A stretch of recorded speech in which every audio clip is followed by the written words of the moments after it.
जय श्री कृष्ण। गर्ग संहिता।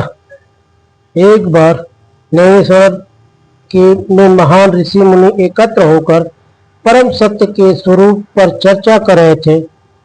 सभी के मन में एक ही जिज्ञासा थी, वह आदि पुरुष कौन है जिसने यह समस्त सृष्टि उत्पन्न होती है, जिसमें स्थित रहती है और अंत में जिसमें ही लीन हो जाती है, जिसमें स्थिर रहती है और अंत में जिसमें ही लीन हो जाती है। वह सुत श्री ने प्रेम भाव से कहा, वे कोई और नहीं स्वयं सच्चिदानंद स्वरूप भगवान श्री कृष्ण है, जिन्हें वेद आदि पुरुष गोविंद के नाम से गाते हैं। गोलोक धाम में भगवान गोविंद का अद्भुत निवास है। वहाँ के भवन चिंतामणि रत्नों से निर्मित है। चारों ओर कल्प वृक्षों की छाया है।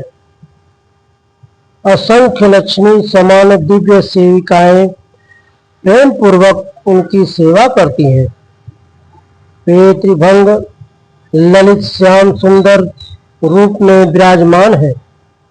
मोर मुकुट धारण किए, वनमाला से अलंकृत, बाजूबंद और रत्नों से विभूषित उनके कमल समान विशाल नेत्र और मृगनयनी सी कोमल सृष्टि करोड़ों कामदेवों की शोभा को भी मात देती है। वे अपनी मधुर बंसी की ध्वनि से समस्त लोगों को मोहित करते हैं। वे नित्य नए युवक हैं। अनंत रूपों में प्रकट होते हुए भी एकमात्र परम सत्य है। वे सर्वव्यापक हैं, ब्रह्मांडों के भीतर भी और परमाणु के भीतर भी। उनकी एक श्वास में असंख्य ब्रह्मांड उत्पन्न होते हैं। उन्हीं के रोमकूपों से महाविष्णु प्रकट होते हैं, जिनसे ब्रह्मा विष्णु और महेश जैसे देवताओं का कार्य आरंभ होता है। सृष्टि पालन और संहार की समस्त शक्तियां उन्हीं की आज्ञा से कार्य करती हैं। जैसे दूध विशेष विकार से दही बन जाता है, वैसे ही भगवान अपनी इच्छा से स्वयं का रूप धारण करते हैं।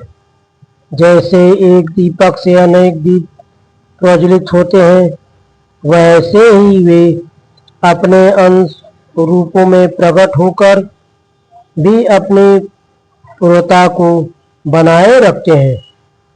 वे कारण सागर में योन निद्रा में स्थित नारायण रूप में भी है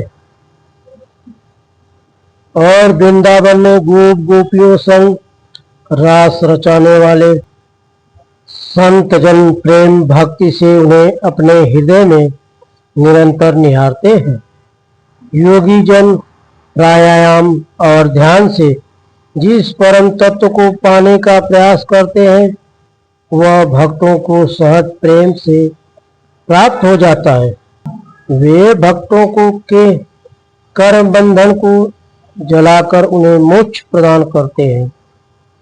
जो उनका नाम स्मरण करता है, उनके हृदय में आनंद और दिव्य प्रेरणा जागृत होती है। भगवान गोविंद ही समस्त देवताओं के अधिपति हैं। सूर्य, चंद्र, इंद्र, अग्नि, वायु सभी उनकी आज्ञा से अपना अपना कार्य करते हैं। दुर्गा उनकी छाया शक्ति के रूप में जगत का पालन करती है। उनके चरणों का स्मरण कर विघ्नों का नाश करते हैं। ब्रह्मा उनकी शक्ति से सृष्टि रचते हैं। वेद भी उनके गुणों का पूर्ण वर्णन नहीं कर पाते, केवल नीति नीति कहकर उनकी महिमा का संकेत करते हैं। जब जब धर्म की हानि होती है तब वे श्री राम, श्री कृष्ण आदि अवतारों में प्रकट होकर भक्तों की रक्षा करते हैं।